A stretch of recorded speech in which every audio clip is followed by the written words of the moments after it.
ठंडा पागरे भारी मन है मिक्स वेज खाइबाकू भाविली घरे तो सब प्रकार परिबा अच्छी जाऊँ आज टी मिक्स वेज बनईदेवी। तो सब प्रकार परिया को काटिदेली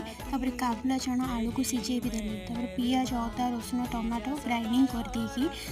परियाटा को भाजी भी देली कहीं परिया भजा ना भल लगे हाँ अवश्य किसी जन कंचा परिवार करती बट भाजिकी करते टेस्ट किसी अलग आसो। पुणी थे कड़े बसैकी तेल पकई फुटन टी चीनी आ तेजपत्र पकईकी बटा जाइए मसला को पकईदेली सब गुंड मसला भी पकईदेवी 15-20 मिनट मसला कषिली मसला न कषिले तो हेनी कषि सारापर भजा जाइए परिवा आउ काबुला चना को आलू पकई देकी पुणी 15 मिनट खंडे कषिली कषिला पानी जोगाड़ी घोड़े देकी टिके मीडियम आंचरे 15-20 मिनट हाँ टी अवश्य अधिका भी हम कहीं परियाटा जेहतु सीझ पुणी बसई देली जो टेस्ट वाव।